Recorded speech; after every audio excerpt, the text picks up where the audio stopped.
அன்பு மாணவ செல்வங்கள் அனைவருக்கும் வணக்கம். தொடர்ச்சியாக 2ஆம் நிலை காவலர் தேர்வில் கேட்கக்கூடிய முக்கியமான பொது வினாக்கள் தான் நம்ம பார்த்துட்டு இருக்கோம். இன்றைக்குமே டாப் மோஸ்ட் இம்பார்ட்டண்டான 50 முக்கியமான இயற்பியல் பகுதியில் இருக்கக்கூடிய கொஸ்டின்ஸ் தான் நம்ம பார்க்க போகிறோம். சரிங்களா? ஃபஸ்ட்டு கொஸ்டின் பாருங்கள். கூற்று கொடுத்துருக்காங்க. முதல் கூற்று, வானூர்திகளில் எடுத்துச் செல்லப்படும் சுமைகளில் வெடிப்பொருட்கள் உள்ளனவா என கண்டறியறதுக்கு கலிஃபோர்னியம் 252 பயன்படுத்தப்படுகிறது அப்படின்னு சொல்கிறாங்க. இது சரியான ஒரு கூற்று தான். சரிங்களா? கலிஃபோர்னியம் 252ன்றது சுமை பொருட்கள்லாம் வெடிமருந்து இருக்கான்றதை கண்டுபிடிக்கிறதுக்கு பயன்படுத்துறது தான். அடுத்த கூற்று பாருங்கள். புகையுணரும் கருவிகளில் கண்டுணர்வியாக அமர்சியம் 241ன்றது பயன்படுத்தப்படுதுன்றாங்க. இதுவுமே சரியான ஒரு கூற்று தான். சரிங்களா? அப்போ இரண்டும் சரின்றது தான் சரியான விடை. அடுத்த கொஸ்டின் பாருங்கள். அயனியாக்கும் கதிர்வீச்சின் அளவினை கண்டறியும் சாதனம் எது அப்படின்னா டொசிமீட்டர் அப்படின்றது தான். ரொம்ப முக்கியமான கொஸ்டின் இது உங்களுக்கு. டொசிமீட்டர் அப்படின்றது தான். அடுத்த கொஸ்டின் பாருங்களேன். டஃப்ளர் விளைவின் பயன்பாட்டில் பொருந்தாதது இது அப்படின்னு சொல்லி கேட்டிருக்காங்க. அப்போ பாருங்கள், வாகனம் ஒன்றின் வேகம் அளவிடுதல் அப்படின்றது டஃப்ளர் விளைவோட பயன்பாடு தான். ரேடாரு, சோனார் இது எல்லாமே டஃப்ளர் விளைவுடைய பயன்பாடு தான். ஆனால் ராக்கெட் ஏவுதலில் அப்படின்னு சொல்லியிருக்குல்ல, இதில் வந்து டஃப்ளர் விளைவு பயன்படுத்தப்படலை. ராக்கெட் ஏவுதலில் என்னென்ன பயன்படுத்துகிறாங்க? நியூட்டனின் 3ஆம் விதி, உந்தமாரா கோட்பாடு, இது மட்டும்தான் ராக்கெட் ஏவுதலில் பயன்படுத்துகிறாங்க. அடுத்த கொஸ்டின் பாருங்கள். இடப்பெயர்ச்சி மற்றும் முடுக்கத்தை ஏற்படுத்துவது எது அப்படின்னு சொல்லி கேட்டிருக்காங்க. இதுதான் உங்களுக்கு சப் இன்ஸ்பெக்டர் எக்ஸாமில் கேட்ட கொஸ்டின். நீங்கள் பார்த்துட்டு இருக்கிறது பிசி டெஸ்ட் பேட்ச் கொஸ்டின் தான். இது வந்து எஸ்ஐ எக்ஸாமுக்கு முன்னாடியே எடுத்த டெஸ்ட் கொஸ்டின் தான். சரிங்களா? கரெக்டாக பாருங்கள், இந்த கொஸ்டின் தான் கேட்டிருந்தாங்க. விசை அப்படின்றது தான் முடுக்கத்தை ஏற்படுத்துது. சரிங்களா? அடுத்த கொஸ்டின் பாருங்கள். கீழ்கண்டவற்றுள் எது சரியானது அப்படின்னு சொல்லி கேட்டிருக்காங்க. மின்னூட்டம் பாயும் வீதம் தான் மின்னோட்டம். சரிங்களா? அப்போ மின்னூட்டம் பாயும் வீதம் தான் மின்னோட்டம். சரிங்களா? Q/T = I. இதுதான் சரி. சரிங்களா? அடுத்த கொஸ்டின் பாருங்கள்.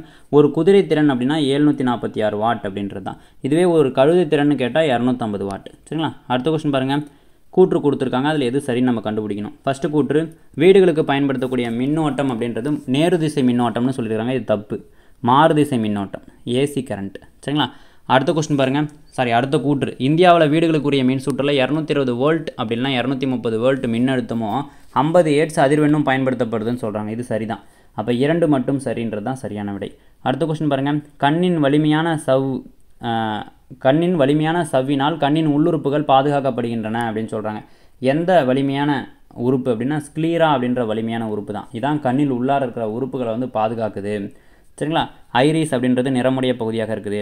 அடுத்த கொஸ்டின் பாருங்கள். வீட்டின் உளவுத்துறைகளில் பொருத்தப்பட்டு வெளியில் இருப்பவர்களை தெரிந்து கொள்ள பயன்படுவது எது அப்படின்னு சொல்லி கேட்குறாங்க. குழி லென்ஸுகள் அப்படின்றது தான் சரியான விடை. சரிங்களா? குழி லென்ஸுகள் அப்படின்றது தான் சரியான விடை. அடுத்த கொஸ்டின், லென்ஸின் திறனின் எஸ்ஐ அலகு என்ன அப்படின்னு சொல்லி கேட்டிருக்காங்க. டயாப்டர் அப்படின்றது தான் சரியான விடை. அடுத்த கொஸ்டின், மிக உயர்ந்த மின்தடை எண் கொண்ட ஒரு கடத்தி எது அப்படின்னு சொல்லி கேட்டிருக்காங்க. நிக்ரோம் அப்படின்றது தான் மிக உயர்ந்த மின்தடை எண் கொண்ட கடத்தி. அதனால தான் இதை வெப்பமேற்றும் சாதனங்களை நம்ம பயன்படுத்துகிறோம். சரிங்களா? அடுத்த கொஸ்டின் பாருங்கள். கிலோவாட் மணி என்பது எதனுடைய அலகு அப்படின்னு சொல்லி கேட்டிருக்காங்க. மின்னாற்றலுடைய அலகு தான் கிலோவாட் மணி அப்படின்றது. சரிங்களா? அடுத்த கொஸ்டின் பாருங்கள். புற்றுநோய் சிகிச்சையில் பயன்படும் கதிரியக்க ஐசோட்டோப் எதுனா ரேடியோ கோபால்ட் அப்படின்றது தான். சரிங்களா? அடுத்த கொஸ்டின், செயற்கை கதிரியக்கத்தினை கண்டறிந்தவர் யார் அப்படின்னு சொல்லி கேட்டிருக்காங்க. ஐரின் கியூரி அப்படின்றது தான் சரியான விடை. அடுத்த கொஸ்டின் பாருங்கள். கூட்டொளி மூலத்திற்கு எடுத்துக்காட்டு எது அப்படின்னு சொல்லி கேட்டிருக்காங்க. சூரிய ஒளி அப்படின்றது தான் கூட்டொளி மூலத்திற்கு எடுத்துக்காட்டு. கூட்டொளி மூலம்னா என்ன? ஒரு வெள்ளொளி அப்படின்னு சொல்கிறோம். அதுதான் நிறைப்பிரிகை அடையுது. நிறைப்பிரிகை அடைந்து 7 நிறங்களாக பிரியுது. 7 நிறத்தில் நடுவில் இருக்கிறது என்ன? பச்சை நிறம். சரிங்களா?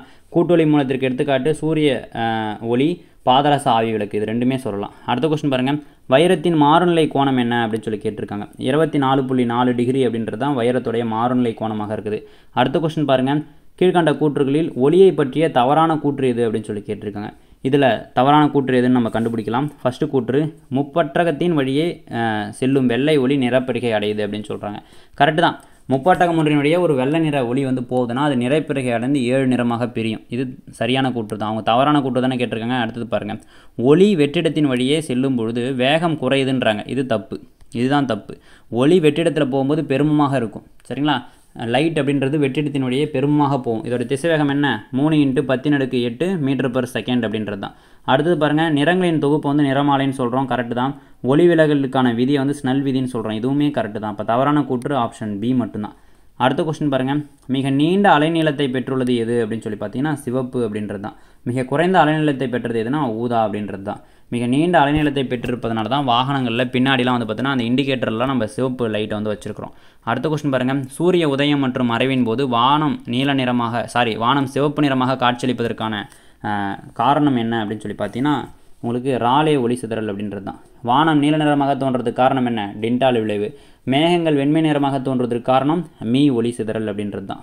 அடுத்த கொஸ்டின் பாருங்கள், அதிர்வெண்ணின் எஸ்ஐ அலகு என்ன அப்படின்னு சொல்லி கேட்டிருக்காங்க. ஹெட்ஸ் அப்படின்றது தான் ஆன்சர். அடுத்த கொஸ்டின், கடல் நீரில் ஒளியின் திசைவேகம் என்ன அப்படின்னு சொல்லி கேட்டிருக்காங்க. 5500 km/h அப்படின்றது தான் சரியான விடை. இதில் வந்து பாருங்களேன், சவுண்ட் அப்படின்னா இது வெற்றிடத்தில் வந்து பயணிக்காது, ஊடகம் ஒன்று இருந்தால் தான் பயணிக்கும். அதுலேயும் திடப்பொருளில் வந்து பார்த்தீங்கன்னா வேகமாக பயணிக்கும். சரிங்களா? அடுத்த கொஸ்டின் பாருங்கள், எதிரொலியை தெளிவாக கேட்க வேண்டுமானால் எதிரொலிக்கும் குறைந்தபட்ச பரப்பு எவ்வளவு தூரம் இருக்க வேண்டும் அப்படின்னு சொல்லி கேட்குறாங்க. 17 மீட்டர் இருக்கணும். 17.2 மீட்டர் அப்படின்னு கூட சொல்லுவாங்க. சரிங்களா? எதிரொலியை நம்ம தெளிவாக கேட்கணுன்னாக்கா இந்த அளவுக்கு கேப்பில் இருந்தால் மட்டும்தான் நம்மளால் தெளிவாக கேட்க முடியும். அடுத்த கொஸ்டின் பாருங்கள், சிறுநீரகத்தில் உள்ள கற்களை சிறு சிறு துகள்களாக உடைக்கிறதுக்கு ஒலி அலைகளை நம்ம பயன்படுத்துகிறோம். எந்த ஒலி அலைகள் அப்படின்னு கேட்குறாங்க. மீ ஒலிகளை தான் நம்ம பயன்படுத்துகிறோம். சரிங்களா? அதே மாதிரி கர்ப்பப்பையில் இருக்கக்கூடிய அந்த கருவுடைய வளர்ச்சியுமே நம்ம அல்ட்ராசோனோகிராஃபி அப்படின்ற முறையில் நம்ம வந்து அதனுடைய வளர்ச்சியை வந்து பார்க்குறோம். அதுக்குமே மீ ஒலி தான் பயன்படுத்தப்படுது. அடுத்த கொஸ்டின் பாருங்கள், டேஷ் ஒலியின் வேகம் பயணிக்கிறது, வேகமாக பயணிக்குது. ஒலின்னு சொன்னோம்னா என்ன? சவுண்டு எதில் வேகமாக பயணிக்கும் அப்படின்னா திரவங்களை விட எது திண்மமாக இருக்குது அப்படின்னு பார்த்தீங்கன்னா திடப்பொருட்கள் தான். சரிங்களா? திடப்பொருட்களில் தான் வேகமாக பயணிக்கும் ஒலி, சவுண்ட் அப்படின்றது. அடுத்த கொஸ்டின் பாருங்கள், நீரின் உறைநிலை மற்றும் உருகுநிலை இரண்டுமே எந்த வெப்பநிலைன்னு சொல்லி கேட்குறாங்க. 0 டிகிரி செல்சியஸ் அப்படின்றது தான் சரியான விடை. அடுத்த கொஸ்டின், கலோரி என்பது எதனுடைய அலகு அப்படின்னு சொல்லி கேட்குறாங்க. வெப்பத்தின் அலகு அப்படின்றது தான். உணவின் அலகு என்ன? கிலோ கலோரி அப்படின்றது. சரிங்களா? அடுத்த கொஸ்டின், வெப்பநிலையின் எஸ்ஐ அலகு என்ன அப்படின்னு சொல்லி கேட்குறாங்க. எல்லாருக்குமே தெரிஞ்சாலும் இந்த மாதிரி கேள்விகள் தான் உங்களுக்கு பிசி எக்ஸாமில் கேட்பாங்க. கெல்வின் அப்படின்றது தான் வெப்பநிலையோட எஸ்ஐ அலகு. அப்போ வெப்பநிலையை அளக்கிறதுக்கு கெல்வின், ஃபாரானீட்டு, டிகிரி செல்சியஸ்னு அலகுகள் இருந்தாலுமே எஸ்ஐ அலகு எது? கெல்வின் அப்படின்றது தான். அடுத்த கொஸ்டின் பாருங்கள், கீழ்கண்ட கூற்றுகளை ஆராய்க அப்படின்னு சொல்லியிருக்கிறாங்க. சரிங்களா? ஃபஸ்ட்டு கூற்று, ஒளியானது ஒருவித ஆற்றலாகும், அனைத்து வித ஒளிகளும் பொருட்கள் அதிர்வடைவதனாலே உண்டாகுது அப்படின்னு சொல்கிறாங்க. இது சரியான ஒரு கூற்று தான். அடுத்த கூற்று பாருங்கள், ஒளி அலைகள் வெற்றிடத்தில் பரவாது, இவை பரவுவதற்கு காற்று, நீர், எஃகு போன்ற பொருட்கள் தேவை. கரெக்டு தான். சவுண்டு பரவுறதுக்கு கண்டிப்பாக ஊடகம் அப்படின்றது ஒன்று தேவை. அப்போ இரண்டும் சரி அப்படின்றது தான் சரியான விடை. அடுத்த கொஸ்டின், வெப்பத்தினால் ஏற்படும் வேதியியல் மாற்றத்திற்கு எடுத்துக்காட்டு என்ன அப்படின்னு சொல்லி கேட்குறாங்க. உணவு சமைத்தல் அப்படின்றது தான். அடுத்த கொஸ்டின் பாருங்கள், வெப்பநிலையை அளக்க தினசரி பயன்பாட்டில் நம்ம எந்த அலகை வந்து பயன்படுத்துகிறோம் அப்படின்னு சொல்லி கேட்குறாங்க.